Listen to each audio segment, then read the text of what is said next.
today I wanted to bring one of them, who is Mama Jael Mbogo. Mama Jael Mbogo is 92 years old, and she might as well be a Gen Z. She actually describes herself as a Gen Z, and please follow her on TikTok. She engages in that space. And as I'll never forget when I went to receive her, and she told me, Esther, I'm 92, but I'm going nowhere until the young people and the citizens of this country take their position to build the Kenya that we need to be building at this moment. And I remember that staying with me. 92, but determined to stay in a Kenya that until we birth the Kenya that they have seen for the last 92 years. And so I honor her and I greatly celebrate her. Mama Jael Mbogo ran for political positions in 1969. She competed against President Kibaki and believes she wants, but the system fought against her. And she has been at the forefront of fighting for women's rights, women's participation, women's voice in the political scene for the last many years. On one of the days we went to see her was actually the day that the late Tom Mboya was assassinated. And we spent some time celebrating Tom Mboya, but also listening to her in terms of where she was when that was happening.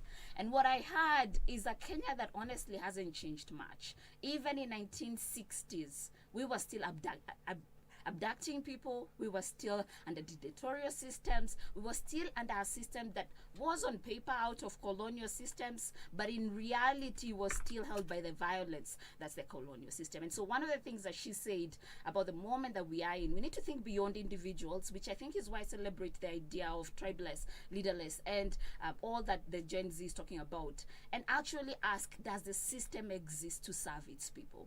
Because if we do not have the foundational conversations around the systems that have built Kenya, then we cannot have the conversation around which Kenya we want. And so I celebrate her for that conversation. She actually shared some thoughts, and she actually doesn't believe that we should be doing democracy the way we are doing it. And I agree with her, and that we'll talk about that a bit more later on. But I wanted to just share a quote that she shared with us that speaks to the moment that we are in, and it says, "When roots are deep, there is no need to fear the wind." And it's an African proverb that I really like, that because I think Kenya comes from deep roots. And so I'm going to say it again. When roots are deep, there is no need to fear the wind.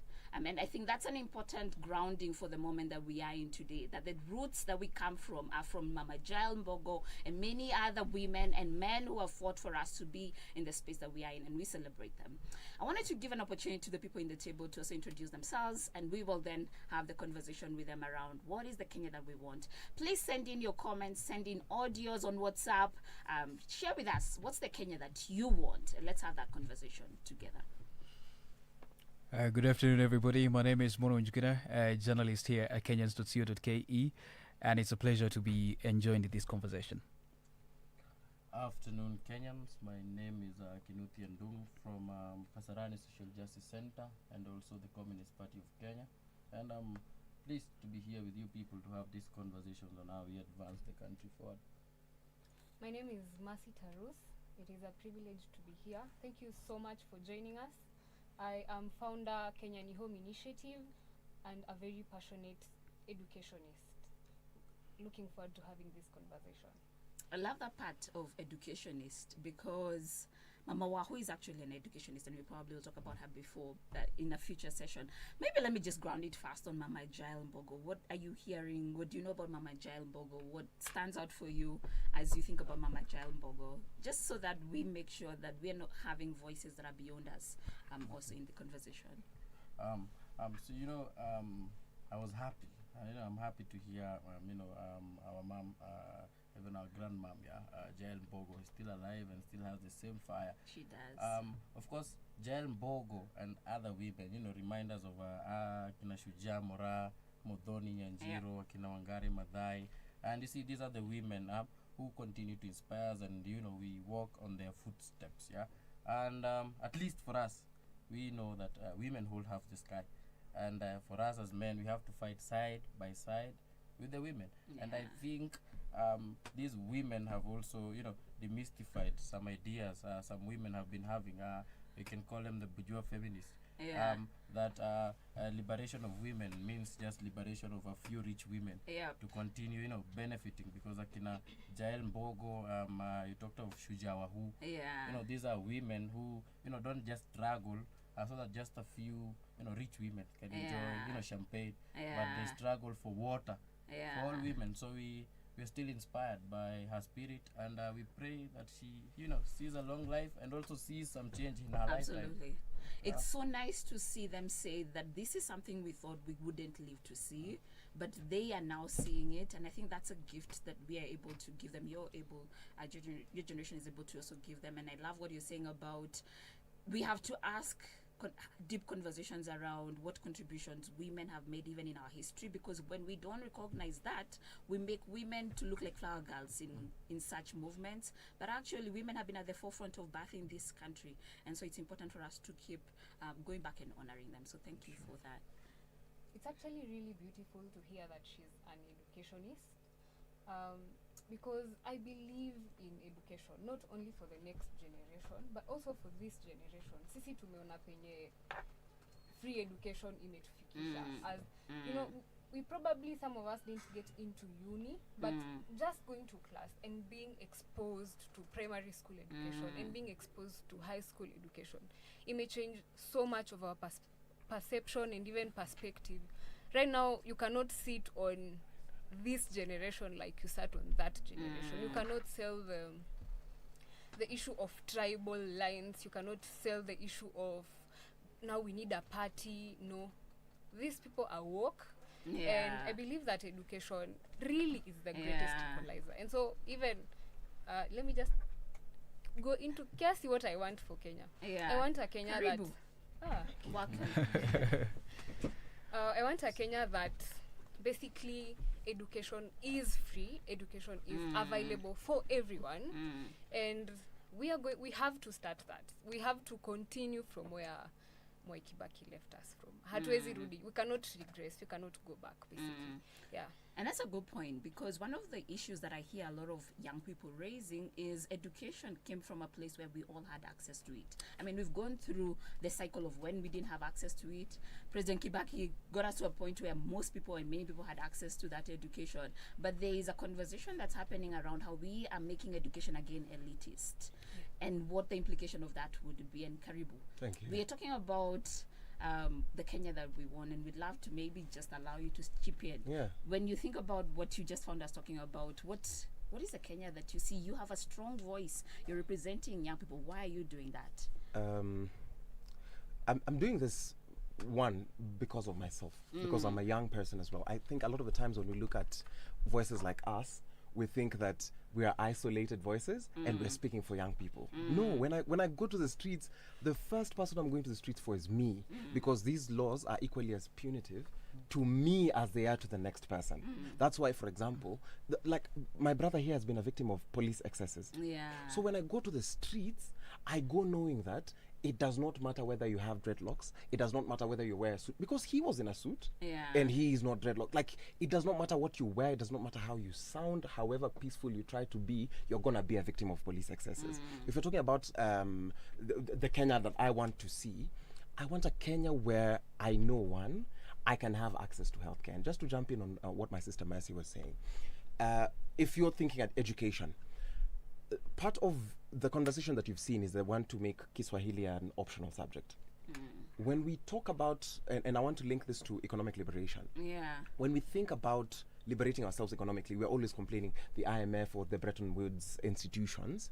You do realize that we have to decolonialize our language as well. Absolutely. Because if you're thinking about stuff in English, you have euphemism.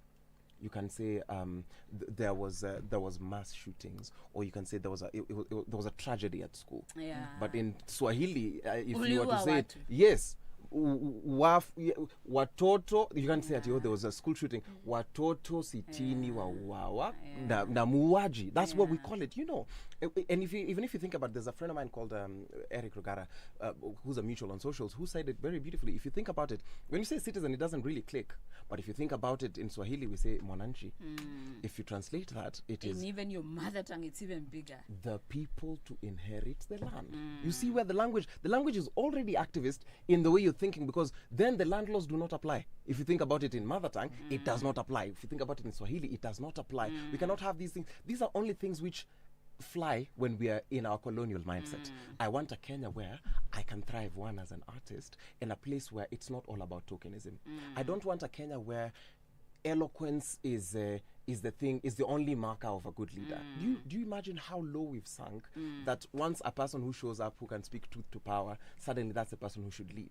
And I'm also on the flip side, I also would want to say that you cannot rule it out that eloquence is also a very important part of leadership. But let it not be tokenistic. I don't want a place where Masita Rus, because she's a woman, she's given a position. I want her to be also easily electable. I don't want affirmative action to be the order. I want all of us to live as equals. And it's a Kenya which we achieve by having these kinds of discussions. Okay, so I love that. So what I'm hearing Right. is the power of education, Yes. and us making sure that education is accessible not to a few elite people, but education that liberates everybody's mind. Right. And also just the power of languages. And when you Yes. talk about languages, you take me back to what we've had from the word go for around decolonizing the mind, decolonizing languages. Yes. And that makes me sit with the question of, is what we're talking about new, or what is the problem? Because when I hear you talking about language, and I hear you talking about education, when I hear us talking about the place for political freedom, these are conversations Mama Jael talks about. She's 92. And so it's not just that we need to name it, we just need to also go back to what is the gap? Because this is not, we're not talking about anything new in reality. Right. These are things that have actually been talked about by many generations. But here's the difference, though. That's the point. Here's the difference. Now, when the likes of Mama Jael were having this conversation, you had the option of going to radio if they will take you. You had the option of going to TV if they will take you. But right now, with your phone, you can go to Twitter, you can go to TikTok and make your mind known. Absolutely. That's a very big game changer. Then you had very few spaces where you had to raise your voice. Either you go to a baraza or you go to the newspapers and all that. But now we can be able to amplify our voices, because if we think the same, I'll retweet your tweet, I'll retweet your video, I will contribute more to that video, we will comment to that video, we will amplify that voice because we feel and share the same sentiments. But if we are to make this conversation, or we are to get a picture of the Kenya we want, it has to be more than just, we need to reach to a point where even there are negative voices online. And these voices tend to derail the whole conversation sometimes. So we need to reach a point where everybody understands now I have a voice that I can contribute to the conversation, even if I disagree with what, say, Mercy is saying. What can I add to what Mercy is saying to make it a better idea, other than me just bringing Mercy down for the sake of bringing Mercy down? So I think what you're saying is actually interesting, that one of the changes between the generation for Jael and now is access to information, which is real because of the digital tools. But I also just wonder whether in terms of the culture and the system, we've been talking about the fruits, but we don't question the culture and the system behind which all these things would come from.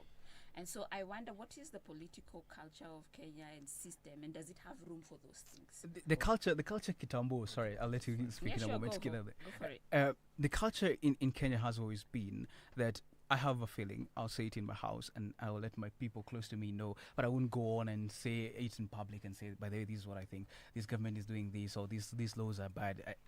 Now that has changed. Now with the options I have, I can speak up, and I have the courage to do so, because I know that even if I speak it alone at the moment, other people will raise their voices in the same manner and be able to join in the conversation. Now I'll give you an example.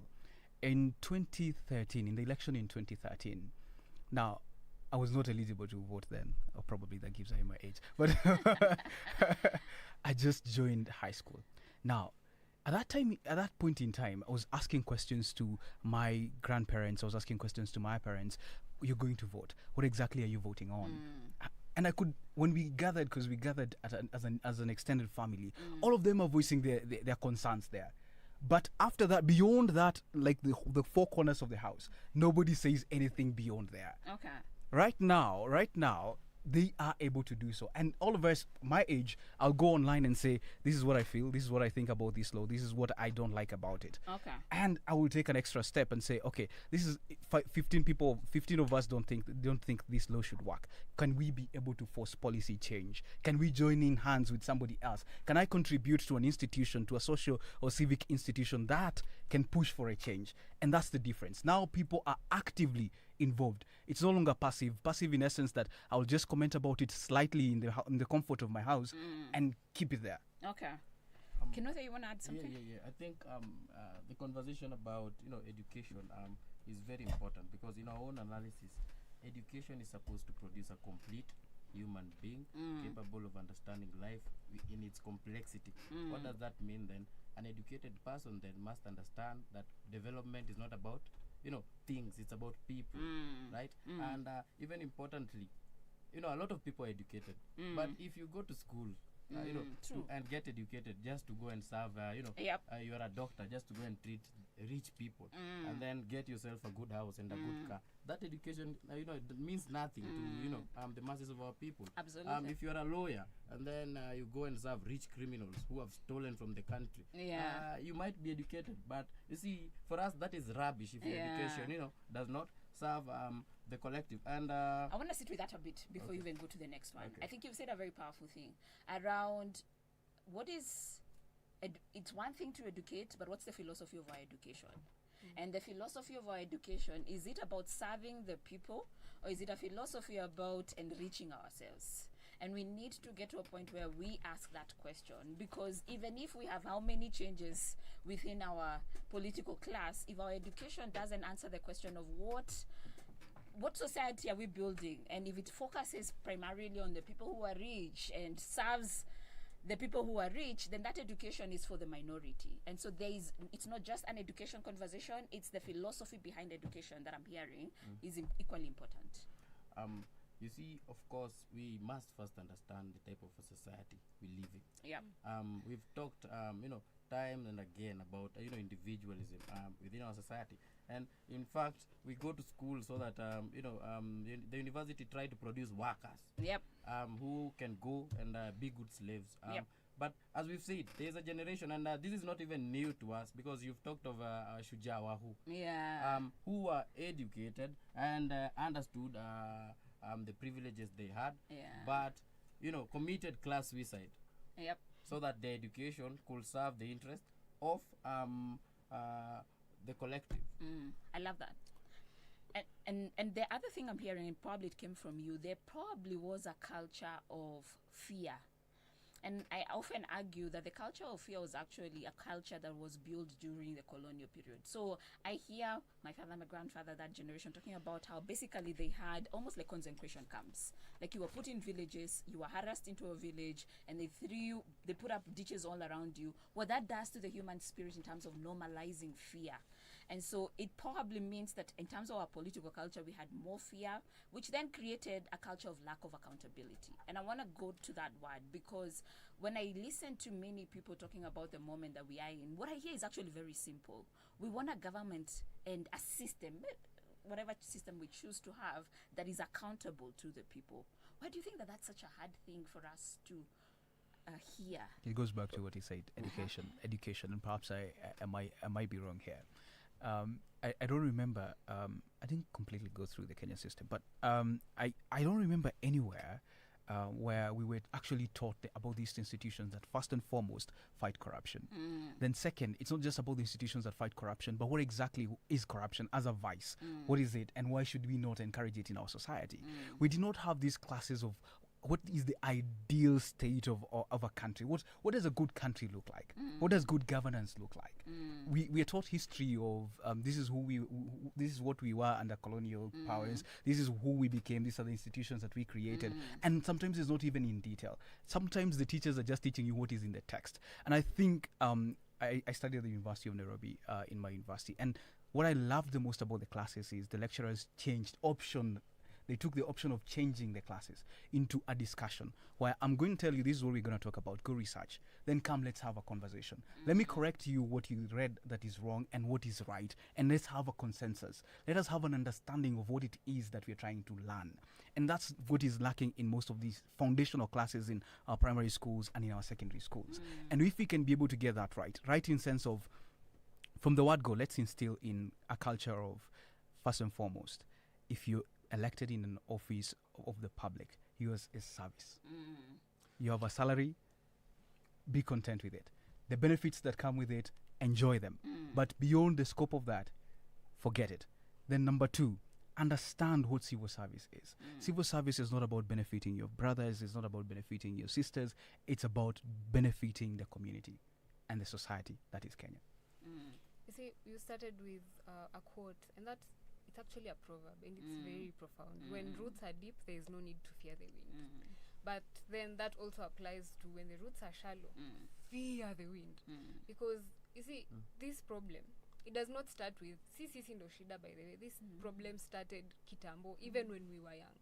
And especially with the education system, and it serving us, not serving some individuals. You can see, when you look at the infrastructure, it like programs you to know that, so sisi, we are poor, and then there's a public primary school for rich people, and so sisi, we are trying so hard, we are suffering so much, so that once we are done, we can go and serve those people. And you see, when you look at a public primary school in Nairobi, and then you go to a public primary school in Baringo, in Garissa, in Wajir, there's a very huge disconnect. And it is very unfair that these are the same kids that will do the same exams during class 8, during form 4. So you offer them poor infrastructure, not necessarily poor teachers, but poorly motivated teachers, because of the situations that they are living in and working in. And so when they come to school, they are so tired, and they encourage you, they tell you, you are suffering today, but in the future, if you work really hard, you're going to get this good job, and then you're going to serve these rich people who are going to give you this amount of money. And I feel like we have to break that. And so when we say this, you see, the standard for paying tax in Kenya is you're basically a Kenyan citizen. Does not matter whether you're young, you're old, you will pay that tax. You will pay consumption tax, you will pay tax in whatever way it comes. Yes. And so why is it that when we deliver service, we decide this person, this kid who is in Nairobi deserves better education and better infrastructure and better just studying conditions than this kid who is in Baringo? And so that is where the problem starts. It starts when these guys are very young. So your brain, you see, the human brain is very profound, and sometimes it is kind of weak. So a kid that has been programmed to think that I come from a poor family, and if I suffer enough, you see, if I am resilient enough, then I'm going to succeed, and this is the person I am supposed to serve in the future. And so I want us to just break that and do what? Give them the same education, give them the same infrastructure. When you look at Huduma centers in Nairobi, you go to Eldoret, you go to Kisumu, they are the same. The color is the same, the setup is the same. Probably the working conditions are the same because of all this, and also the workers, they have been trained to like give the same service. So you can't like give a service in Nairobi that is not offered in Eldoret. And so why do we make our kids suffer, who are the next generation and who are basically us, and then condition their minds to now think that we are going to serve these rich people and their interest? I love that. And what I'm hearing is still there's quite a bit of work, and maybe that's one of the bigger things that in the Kenya that we want. We need to define what education is, what kind of education we want our children to have, an education that serves not the interest of a few people, but an education that serves the majority. And also I think one of the other things I'm hearing is we come from a culture that was very disempowered. One of the things that I was talking to people about is the saddest moment for me so far has been the moment when we had to fight to break into parliament. Something is very wrong with that. A parliament that's supposed to represent the majority, supposed to represent us, but there is a barrier that is safeguarded by police force. And actually, in the constitution, we eliminated the idea of police force. It's supposed to be police service. How do we have an institution that represents the people, but the people are not allowed to enter? But I'd give a bit of a pushback. Yeah. It's not even pushback. It's just a contribution to the cultural side. Yes. Where I feel like if we do not talk enough about colonialism, and that's what I would say, we need to be taught our history a bit more, so that we can be able to understand that one, this poverty that we are experiencing is by design. It's not because you're not working hard enough. Because my mother, who's heading into her 60s, still has dreams of what her dream house should look like. There's people who are driving their 10th dream car at 22 because their grandfather looted. And you hear people say, nyinyi babu wa wengine wakiiba shamba, babu yangu alikuwa na dance. You see, like even those kinds of memes. And I think that if we think about it culturally and you think about colonialism, so I'll just do like a 2 or 3 pronged thing in the now. As you talked about suppression and the idea of fencing, if you look at the political class, because we're also talking about accountability while still having this conversation, let's just move forward into Kenyatta, and then now we get into Moi. The only place politicians were allowed to speak was in churches. Because they couldn't express themselves in bunge, they couldn't express themselves in, like, they were there to be seen and to do the bidding. And even in churches, it's like... Yes, to do the bidding of the political head, right? And you see that even happening. It's a thing that was propagated where you realize that as head of state, I can capture the legislature. It's part of what we're complaining about, where we're saying that the current outgoing president is running a Moi, is trying to run a Moi regime without a Moi constitution. If you think about it, that is why when President Ruto was campaigning, he had the guts to say to our parents, na mukinichezea nitawastaki kwa Mungu, my friends, because our parents, they lived in such a silenced generation that all they could do to their enemies was say na muombea, just leave it to God. And you see that's if now you connect it with that whole colonial aspect where now culturally, because remember, President Ruto did not get himself there. As much as, yes, we want to say there are inconsistencies with the election results, there are people who voted this government in. While you might have a problem with the president, you elected an MP, you elected MCAs, we are the same Kenyans. Voted no when you're all on the streets. Yes, and 2, we voted twice. Not once, but twice. We're still the same Kenyans who gave the presidency to one of our former presidents as a birthday present. Do you remember we had those kinds of things? We are the same people. So the leaders are reflective of the people. And even in this revolution, we run the risk of removing the clowns, but it's still replacing the clown in a circus still. We're not building a kingdom, and that's what we're saying consistently, that we're trying to rebuild this thing. That's why we're saying you cannot ask us what next, because this current system is stupid. We don't believe in it. We believe this here is a circus, and we are trying to run a kingdom in the sense that we do not want only the people to be replaced. But we want a structure that can run in the sense that even William Ruto, God forbid, but he has to run that system. Like if he came, the system is not dependent upon the person's character. And in part of doing this, we achieve this through one, changing our culture. Right now, we are all united by anger. And I say there's a greater underlying risk because remember, a lot of the voices that are leading are not voices which you, for example, as women, would be listening to. People had to call a truce. The feminists said, okay, we will ignore a few things so that we can be together and struggle. Anger is easy. Love is hard.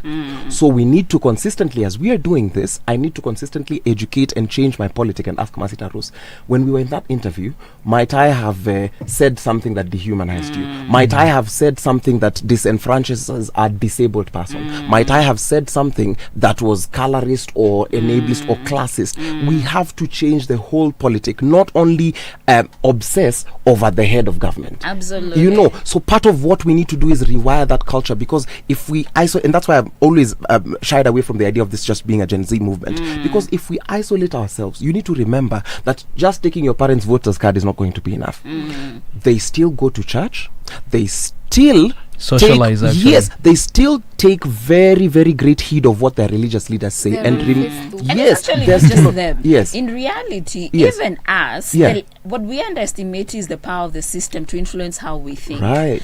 And how culture has influenced how we are in this moment. And I Right. love what you're saying about that this moment, it has two elements. There's an element of holding account to the current government. Yes. But actually, the system has to be questioned quite a bit, because even when you think about parliament, the history of parliament used to be a legco. Yes. Legco for 1906, that was a colonial institution whose job was to lord over people the laws. Yes. Like, that's why parliament is so isolated. Right. Because its history was, it was a British legco. You know that geography history thing used to ring. Yes. And that's the same thing that we run today. If you look at the practices in parliament, if you look at the conversations in parliament, if you look at the dressing in parliament, Yes. for all intents and purposes, it's legco. For sure. Even in judiciary with their wigs and whatnot. Exactly. Yeah. And if it's one thing to say we got independence, it's another to do the underlying work to liberate our minds and be able to ask what is the systems that we want to build. And so systemically, it's not even helping us. Sorry, Mr. Kinuthia. It's systemically, it's not even helping us because we continue to propagate these ideas where you find a government is obsessed with building churches instead of hospitals and schools. So you leave the work of this building to churches. Now you want churches to build hospitals and schools. Where are the churches going to get the money? From these corrupt politicians. And or we politicians. don't pay taxes to yes, churches. at all. The taxes. So it can be a money laundering scheme. So a person who's as eloquent as I will say, Mr. Kinuthia, this thing which you're taking me through, I don't like it. I get beaten up by police. So you and I will go and open up a church. I'll be charismatic, wear my nice suits because I can do music and whatnot. Quisha, I do my thing. So it is in consistently talking to and with each other and not at. When I approach my parents, there's no way they have raised me for 26 years and then suddenly I know everything more than them. I'm writing them off. I'll need to sit down and tell my parents, hey, listen, this is why I'm on the streets. I will tell them again and again and again, and then they got to a point where they're like, oh yeah, you actually make sense. So it is in that. It is not, and he mentioned individualism, which is a place where the world is headed, where we are also very hedonistic and we want to get it all and accumulate. The same thing which we are preventing we don't want government to do is the same thing we're doing in our private lives. So we have to, and the words, I really love these beautiful words that are being thrown around, the collective conscience. It needs to shift from my own accumulation, my own thing, because it is also a version of mtuetu, because after I'm done accumulating, I'll want, because Mercy is my friend, we build little cocoons and little empires, and we have a lot of gated communities. Yes. And it also goes back to the conversation you're hearing of business people in the streets talking about these people are messing up our businesses. That's an individual conversation talking. It's asking where is the collective conscience in that conversation, so that then we're able to imagine, even from a business perspective, those people should be at the middle of the streets. Absolutely. Because when you think about the people who are impacted the most by these taxes, you're fighting to make 10 shillings today. Well, in reality, actually, you just need to blow that system and ask, what does it look like for us to build a more just kind of business environment? Maybe Esther, to contribute to the conversation that we are having, and Kasmail was also contributing on that topic. You see, when we look at religion and of course education, remember these are ideas at the superstructural level. Which are the ones that sustain the base, which is the economic base. So it is not by we should not be surprised that we have a certain education system that so it continues to maintain the status quo, so that some people remain as the owners of capital in the country, and then we have a few people who slave the entire life. You see, I think it's even my comrade Tarus had mentioned something, or maybe Kasmuel. They even talk about poverty being that you're poor because you don't work hard enough. And in fact, I've not met more hardworking people than poor people. You go to Madare at 4 in the morning, at 3 in the morning. People are literally moving. In fact, some kids don't even see their parents, and what do they even bring home? And then they tell you, some people come and say that I came from charcoal to gold. When all of us know that they stole from the poor. Become rich. And even the president himself, remember the narrative. He went to State House with that I am one of you. I stole from you and became rich. But now he still thinks, he's of course one of us. We living in a society that of course celebrates thieves, right? And Kasmuel has talked of individualism in the society we are living in. As far as a poor person is concerned, if you go to Madare and this person has public health care. This person has a high quality education system, and has all these public goods. Then you see, Kasamuel is struggling so hard so that when he gets sick, he can afford to go to a good private hospital. Yes. And if Kasamuel doesn't have money, he dies like a dog. Yeah. True story. And now now we can even shift that conversation, because it is very irritating to listen to someone talking, even talking about young people being bribed to go in the street and die. Yep. Because but it's because his imagination cannot imagine, because of his way of schooling and his way of thinking. He cannot imagine that humans can wake up and say, this is my country. I will set aside. If his brain doesn't have that kind of thinking. And maybe historically, this is not new. What is happening historically? We've always had tipping points. Yeah. At some point, when our people were being brutalized by British imperialism, what happened? They rose against British imperialism with their spears against the mighty empire, and fought against British imperialism. That did not stop. They lost. We got independence, but it was independence for a few people to continue stealing. Did Akina Kagia go to sleep? They continued with the struggle. In fact, Baimunge went back to the forest, and he was killed together with General Chui. Right? So the struggle continued. So there was an intergenerational inheritance of what?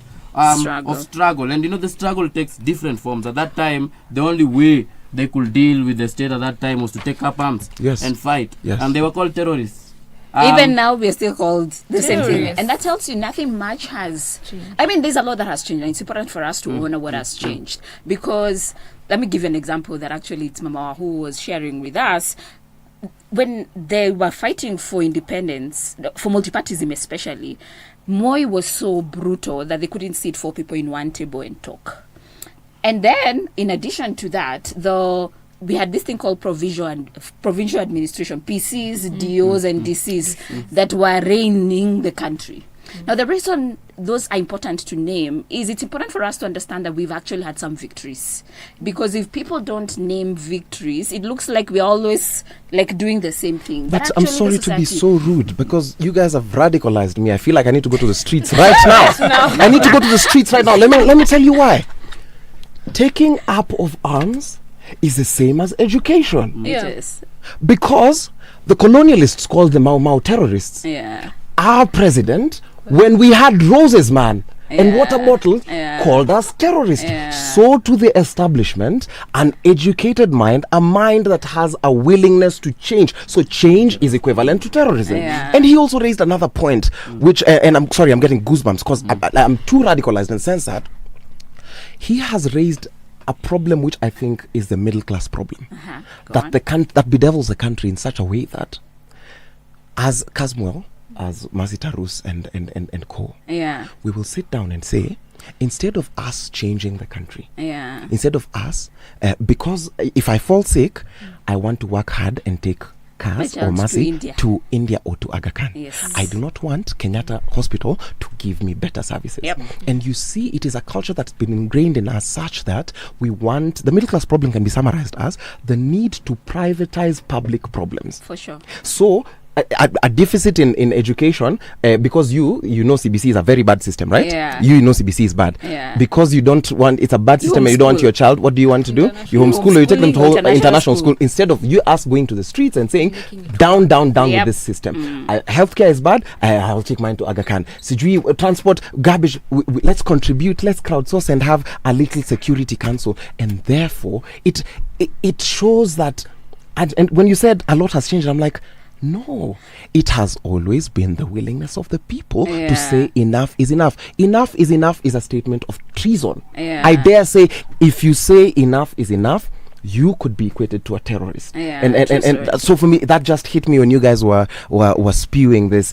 And it's mind blowing for me that insight comes in. And I totally see what you're saying and totally agree with it. And I think it's sitting with the end of it. Right. If we don't see that we have made progress, these systems were built by humans. So when I talk about the PC is not there, the DO is not there, they may have evolved, but it's important for us to understand that we actually got multipartism. It's important for us to understand we actually got. So I'm part of a civic. Obama Foundation runs this thing where they select global civic innovators, and I'm privileged to be have been selected for it. Whoop, whoop. I know, right? Congratulations. And I'm grateful for it. Awesome. And what I hear is, I interact with Americans and the likes, but I love the way they celebrate the small wins. Yes. And the reason I keep telling people, if anybody won independence, was if the Americans won the independence that we did, this would be a song. The world would hear it every day. And the reason of that is it reminds you you're powerful. I do understand where you're coming from. But if you do not sit with your power, you will imagine these systems that we have here were not created by human beings and they're permanent. But as we sit with the victories of what we've gotten, it reminds us even this we can actually destroy.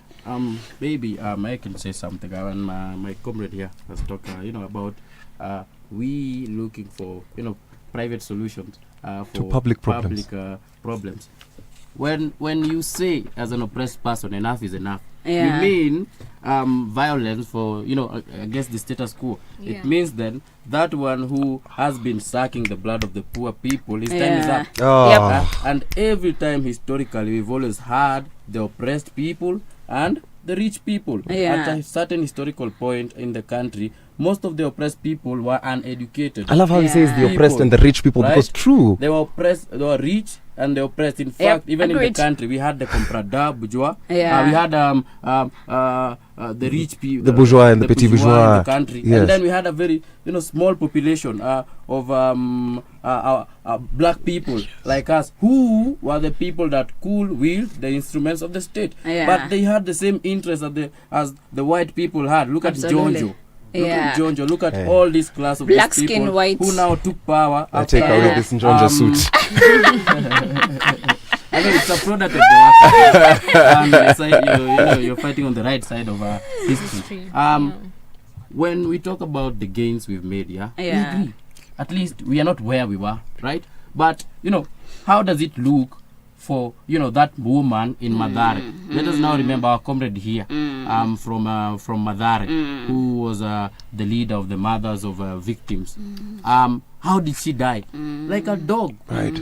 Yeah. How did her son Victor die? Like a dog. He was shot Yes. by the police in the community. So what will you be telling someone like that we have made a lot of Progress. Listen, Yes. that person wants to see some change in their lifetime. Truthful. Right? At least you're struggling, but you're not just struggling to die struggling. Yeah. At least you want to see, some little change in our life. You want to see, Agree. My mom doesn't want to, to die of depression just because she cannot afford my education. She's depressed. Why? Probably be murdered in the community. Why? I went, snatched a phone to sell it 300 shillings, get some food. I was shot. Another criminal stole money meant for the youth. Yep. That's why we say And corruption he is sits genocide. He sits very comfortably And says You see, he's next to the inspiring the president. youth. There's something Asmal said, when he said that all at we are a reflection of our leader. Maybe we can disagree a bit, Okay. You see, look at the democracy we Yeah. are living in, right? Yeah. This is a democracy of the rich to continue sucking the blood of the poor people. Yep. Look at the they say now you elected him, so you're liable for the mess you put yourself in. Right. But now look, if Kasmuel vied today Yeah. and he doesn't have money, Yep. Right. for Kasmuel to move from this place to this place, he needs money. They can Right. tell you have the freedom of movement, but if you don't have money, will you walk You to cannot Mombasa? exercise the Will you freedom. walk to Mombasa? No. It's a democracy of money, right? Yep. And for a poor person, you're blaming this poor person who sold his ID.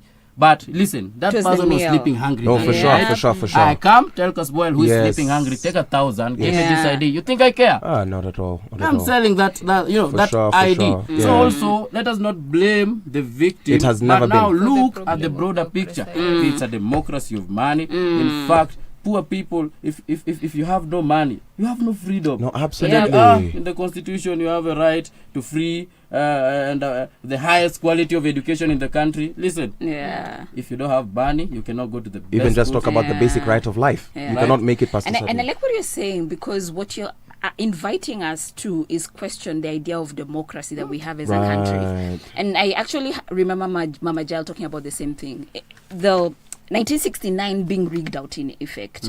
And years later, and all these women you'll hear, they were really real people who had visions for their communities, but they couldn't be elected because they had no money and they had no voice in effect. And I think somewhere along the way they attempted to do some change, which is around getting the minimum positions for women, but you haven't addressed the issue. The issue is the system built in such a way that there is actual democracy? So in fact, one of the things she argues, going back to the Kenya we want, is actually we shouldn't be doing elections. That we should say, as a community, we know Mercy represents us in education. And then this is a radical way of electing and say, go do the work. Now, the argument for that is this idea of you need to have millions so that you're elected, and then you go there and you start to steal from us again, means there is no democracy. It's just what you're calling the democracy of the wealthy. Now, I like that idea. And what I want us to sit with is, what are things that we think and can see would work for us as far as, because I think we almost seem in agreement of the democracy is not for the people. And even these people who talk about that the accountability is elections, and so we wait until 2027. What are those? Does that mean between 2022 and 2027 we are not humans, or we don't have the sovereign power? And this is actually also still not new. Still bringing additional conversations on that. I know in France, at some point, they actually had a democracy crisis. They called it the democracy emergency. They had the same demonstrations at high scale. That's how they don't have a government right now, because the government actually stepped back, which is what actually, when Ruto is fighting back because he was elected, he misses the point. He was elected. If there's people lose his faith in him, he must go. And that's not just in Kenya, it's actually everywhere. France government the other day had to step away. And then they set up what they call citizens' assembly that are actually pushing for cases to be able to come in. I say that to ask the Kenya we want. We've identified that the democracy is not working for us. We've identified education is not working for us. And we've said education, we want a conversation around what philosophies drive our education. What do we see for democracy? Personally, I've always had a reservation on democracy. And this idea that democracy is a government of the people, for the people, and by the people, never makes sense to me when we say, I've elected a member of parliament who goes to parliament and votes with his own mind. Never really do they come to us and ask us, by the way, as my constituency, what do you actually want? Even when we demonstrate, I think for me that was the parliament demonstration in itself. Tulikuwa tumejaa nje, all of us, and they voted yes. In essence, and I remember, I think on late last month, and I'm gonna link it to something here said. I asked that very same question. It was off the record though, to President William Ruto. What exactly is our problem with democracy? And he highlighted the problem of money. And he says, you see, me, I can't change the system. If I find the system is like this, I have very little to do. If you guys are going to elect our politicians because he came and gave you money, well, I've got nothing to do about it. All I can do is I'll use system because I'm also looking at myself. I'm going to use this system to benefit me because I want to be in power. So this is a system that is going to get me there. Oh, all right. So he acknowledges that. He acknowledges there is a problem with our politics. Now, on democracy, I asked him that question, and he says, you see, we need to get to a point where, as a democracy, we get to a point where we as citizens are powerful enough and ask the questions of our members of parliament. But I ask him, now, you as a party leader of UDA, do you actually ask accountability from your members of parliament? And he says, you see, when we have a bill, say, for instance, let's take finance bill, the contentious finance bill. Now, on finance bill, they had a caucus. And when they meet on those caucuses, that members of parliament, he says, allegedly, members of parliament raise concerns. And I asked him, these concerns that they raise, once they are done, once you do not make those changes and push on and make your will known and make it go through, then in essence, are they representing us? And he couldn't give an answer. And that's what I say. I have a problem with the fact that we call this democracy, but in essence, it really isn't.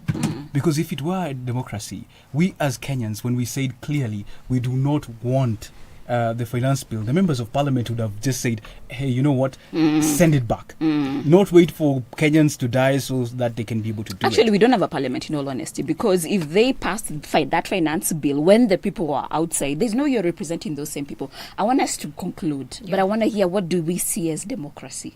And we'll go round. Let me start. Okay, go. Yeah. So first of all, I want us as a country to deplatform suffering. You know, like looking at suffering and poverty and just pain as a measure of resilience. I think we need to you see, the thing that this member of parliament was peddling was, these guys wanakuja maandamano na iPhone, wanaenda KFC, alafu wanakuja na Uber. And he goes and tells that to who? The people who are in the village. So you see, he's telling them, these people are not suffering like the way you are suffering. So even when they are fighting, they're not fighting for your needs.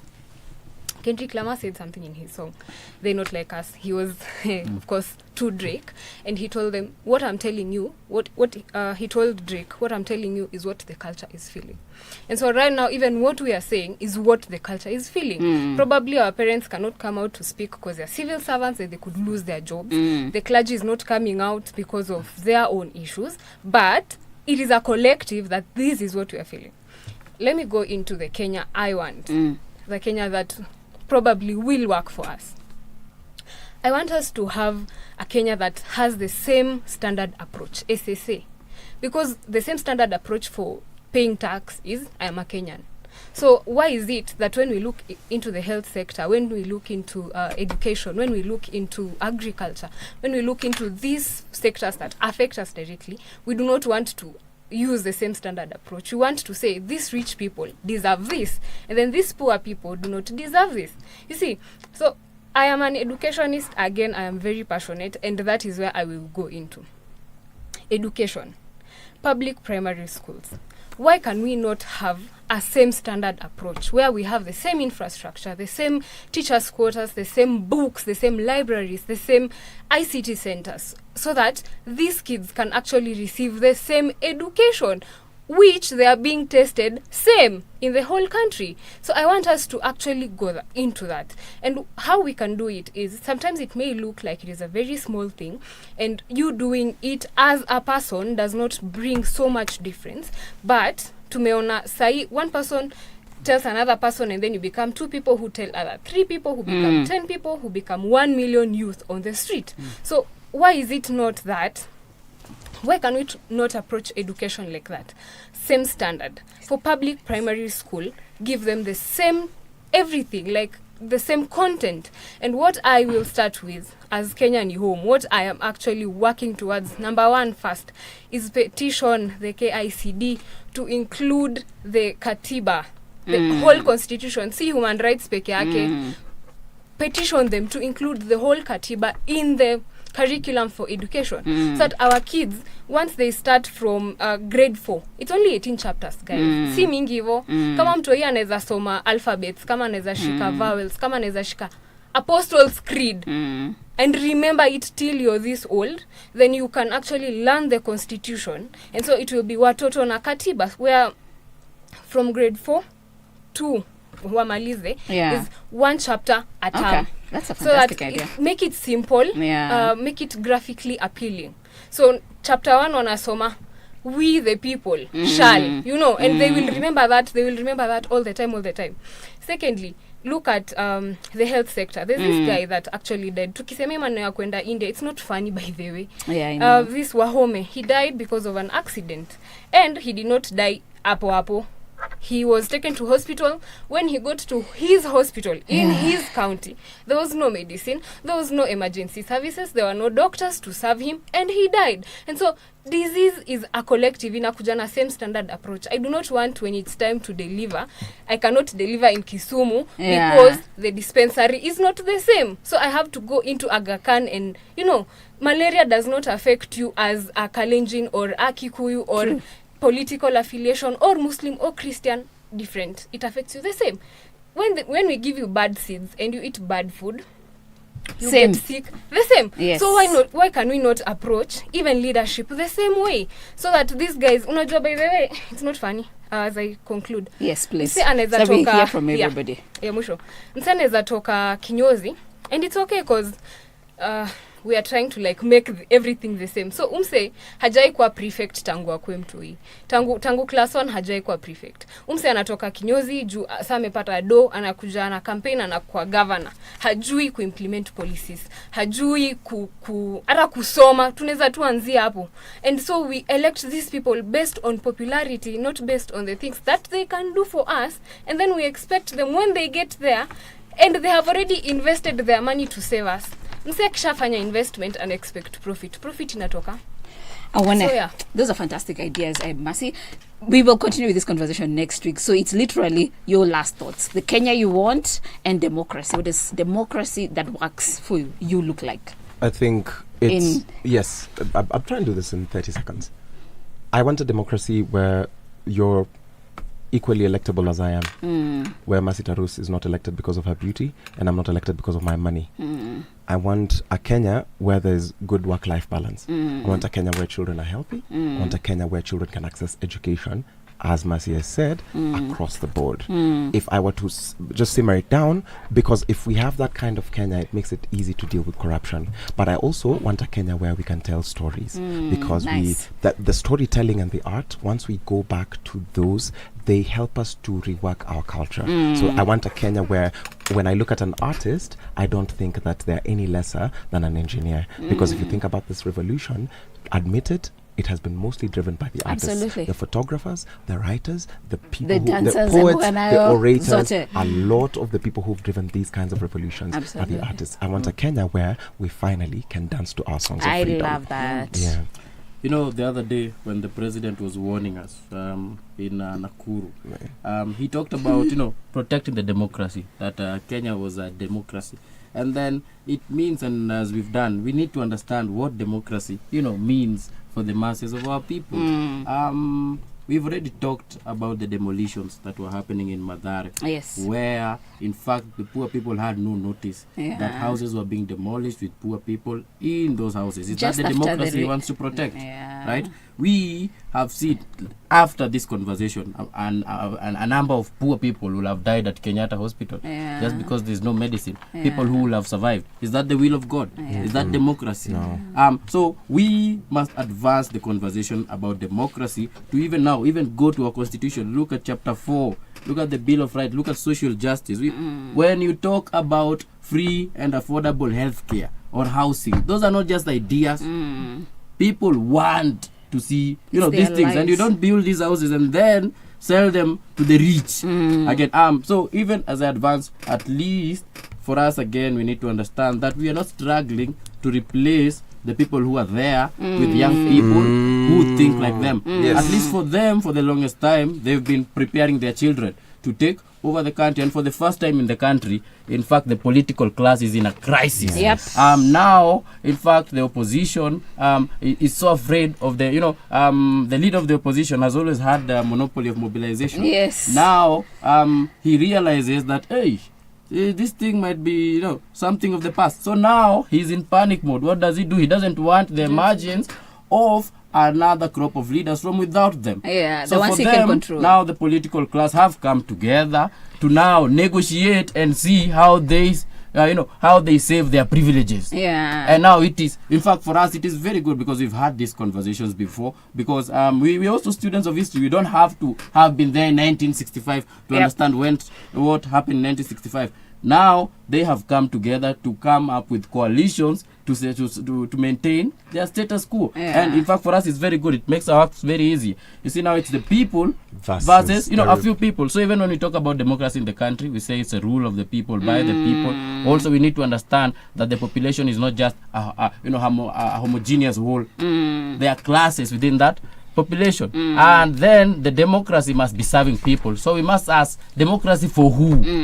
If it is not democracy for the poor people, then it is not, democracy. When Ruto came to power, in fact, the country had advanced. That it was, in fact, we start with Uhuru. Uhuru was so pathetic that Ruto looked like an alternative to him. Yeah, and just when Uhuru's government was crumbling, Raila came and salvaged them. Yeah. Now he comes Did he here. salvage though? I think No, we have to let be me fair. just- We have to In be fair. quotes. He's not here to. Oh no, No, they don't need that's to be a here. fact. It's It's a known That's a fact. fact. It's no. He It's a went known and fact. demolished. He went and demolished Kariobangi. Yes. When it was Yeah. during COVID time, Yeah. people were sleeping outside. Kianto Yeah. Baba twins. He Dependo. is among the biggest landowners in the country. Yep, so how true can he story. talk about democracy when over 1 million people are squeezed in Madare and Mukuru Yeah. and are facing all that state brutality, Yeah. right? So when we talk about the Kenya we want, right, we have a constitution. In fact, we did a mistake because you take your child and then entrust your child on To a school. pedophile, Yeah. right? Ruto was among the people who opposed the constitution. Right. Yeah, that's so Right? true. How He will was he among the keep it? people who opposed the constitution. So for us, it is very simple. We look at the Bill of Rights, and if we can get those things, that is the Kenya we want to live in. Love that. At least for us, that is dignity. Yeah, And if we cannot dignity give that, at the we're not center of the saying we Kenya we replace you want. with another young person. Yeah. No. Shujawa, who is not young, Yeah. but she reasons like us. Yes. Right? So this is not about age. Absolutely. If you cannot implement the constitution, what business do you have running the country? I love That's that. the democracy we want. I love what you've just said about the Kenya we want is a Kenya where the poor have dignity. Right. The Kenya that we want is an education philosophy that's anchored on a collective consciousness.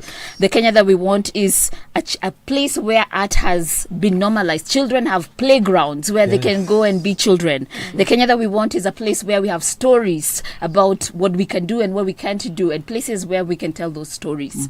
I'm going to give you one last chance Yes, to say one what, last chance. like in a second, I feel Mercy. as if I did not. You see that for Kinyozi to governor, that person has. There's a set of skills that you need to be a barber. Huwezi enda uko kawa ni salonist. So why can't we introduce someone to go, like if you want to be a leader, just go to KSG, go to Kenya School of Governance or Government, or go to any other school that teaches governance and learn that so that you can come and know how to implement these policies. And then we can be able to. I see that you disagree with me. It's about. Yeah. It is fine. We will have several conversations. We have a question for you Kenyans who are following this conversation, because we do not have the monopoly of what Kenya is. What is the Kenya that you want? Please share your thoughts. Send us tweets, send us we have some of the audio. responses. We have some of the responses. Yes. When we get to the responses, I wanted to ask these two questions that we've been asked. One is from Ellen Mwangi, and this I'll direct to Kasmal. Okay. Should Gen Zs get leaders, and what can they have to ensure they sustain the momentum until 2027? We do not need leaders now. All we need is a leading idea. Because if you have leaders, for example, if I come up and say, my name is Kasmul Makore and I'm the leader, I will be very easily bought off. Right now, it is inconsequential whether I have met any political parties, because all I am is just part of the movement. If you betray the movement, you fall off. However, within this leading idea, there are people with several strengths who will emerge. Having one leader is a limiting way of thinking about it, because in this leading idea, Mr. Kinuthia will have a different philosophy, I will have a different philosophy, she will have a different philosophy. And if you think about it, we could have thousands or hundreds of great leaders emerging. But if we center it, how will we choose this leader? Will it be because he's active on X in Nairobi, or is it because there's probably a very vibrant group in Kitale or Kamagambo that we do not know of because they do not have cameras? Does that make them, any less of leaders? So I'm thinking, we've had many such movements. Yes. Because even when you look at what they're doing in terms of citizen assembly in France, they actually do it as a lottery. right. And what that does is it recognizes that there's no one person who has the monopoly of what a virtue country or can be. So they actually use information. lottery. Yes, absolutely. And then if you also even look at your history, that's why we had our council of elders that were very rotational. Yes. So I think the problem is our idea of leadership is that it has to emerge as one demigod, one hero. What this moment is calling us to is leading ideas. I love that. And yet at the same time, all of us asking, how can we champion the moments that we are in? Right. Okay. Maybe I can just say briefly something about that one. Yeah, you see, when the young people talk about a leaderless movement, what they're doing is learning from the experience, right? We have seen the leader of the opposition, taking people to the street to go and be butchered. And then what does he do? Goes and handshakes and then dances on the graves of these poor people. Their blood even to today, deals. we've not just seen justice for all those people who have been killed by the state, not even once, right? So when the young people talk about the conversation we are having, we're talking about alternative leadership in the country, right? We are saying that we need leaders who can implement the constitution. We are not saying now we need young leaders. No, we have no we want guarantee that leaders. this. In fact, some of them are even rotten Yes. than the old, people we have. When we say that we are partyless, we are looking, people are looking at the current status quo. It is the media which keeps selling the narrative of two horses. Yes. When we go to an election, it's not that we don't have alternatives in the country. So when the young people say that they are partyless, they have seen what the dominant bourgeois parties have been doing in the country. They behave as if, they are different, but they have the same idea. But the media has refused to focus on, some very progressive organizations which have been doing what we call now the Lord's work. Yes. Yeah. So when they say they are faceless, they have seen what happened to, a lot of progressive leaders that emerged in the country. So they are not saying these things because they are stupid or because of some idea in their head. That analysis is based on their objective reality. Yeah. Absolutely agree with really that. are pressed of time, so I'm going to ask the last question to Mercy, and then we can take the comments now. The other question was, what direction should the Gen Zs take next? This is from what is your opinion Ayuma. of what? Yeah, Ayuma. That's a good question. I think we have already said enough, and this it's again this idea of two horses. I feel like that question typically or probably asks, who do you think should come and give us the next leader or something like that. The leaders that we want and the direction that this thing should take is get people who implement policies, get people who follow the rule of law, who have integrity. Even this thing of qualified governance, the thing that I'm saying about KSG is get people who have integrity, get people who do not have scandals, who do not have corruption cases, do not have pedophile case. I mean, how do we get leaders who have pedophile cases and expect that they will act in our interest?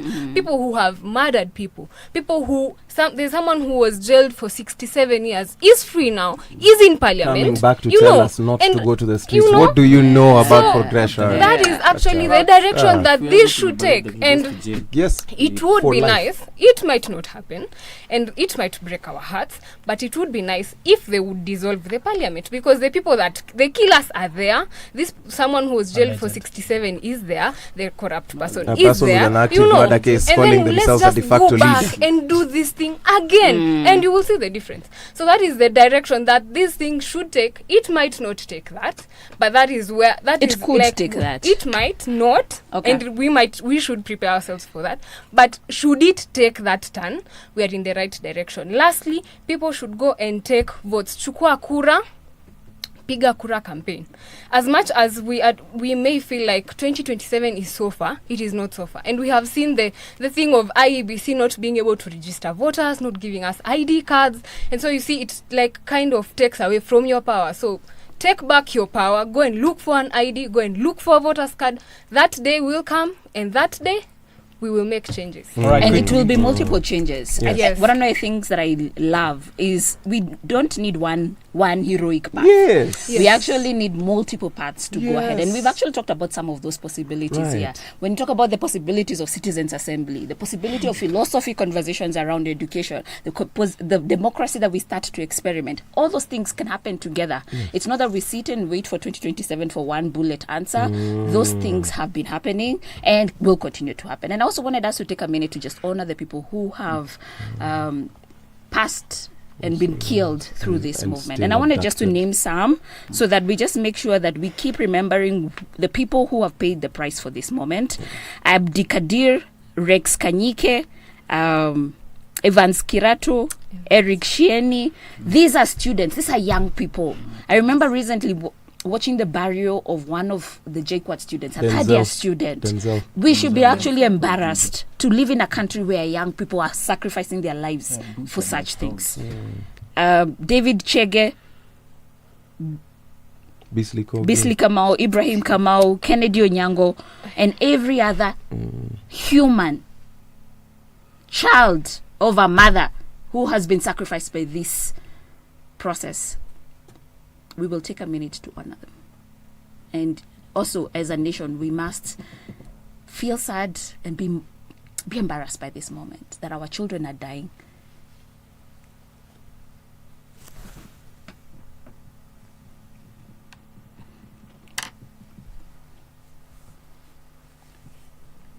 And that's a Kenya we do not want. The Kenya Ricky wants is a Kenya where MPs come to the people and the people tell the MPs what to say, what to vote for, or the side to vote with. Another comment here is from Lawrence Mtuma, who says, when English is compulsory and agriculture is optional, the country will end up speaking good English on empty stomachs. Gusto says the mistake the Gen Zs did was to accept political allies in the movement. Those are some of the comments we have been getting. Mercy, everybody's in love with you. David Kaminja says we are advocating for more mandamano because they are not listening to us. Now, the Kenya I would want is simply a Kenya that works. It's simply a Kenya where when I wake up and I go to public service vehicles, I know they will be there and I know I won't be charged excessively.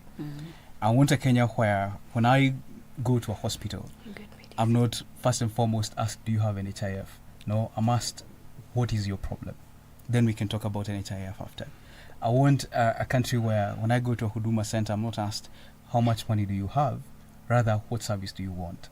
I want a Kenya where members of parliament will vote for what we as citizens desire.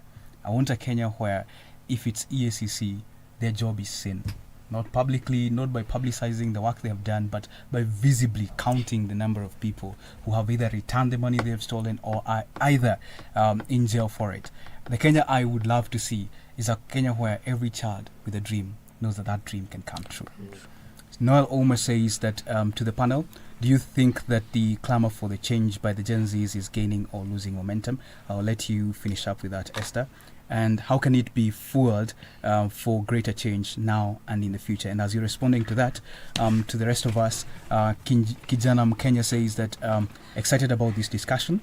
These forums are vital for Kenya's growth and democracy. Let's all tune in. I love that. I believe that it's not possible to go backwards. The way life was created, once you activate a moment, you have to move forward with it. And so the question is, what have we won? What have we gotten so far? What's the work that we still need to be able to do? But there's no losing in this movement. It's just movement. And so we keep going.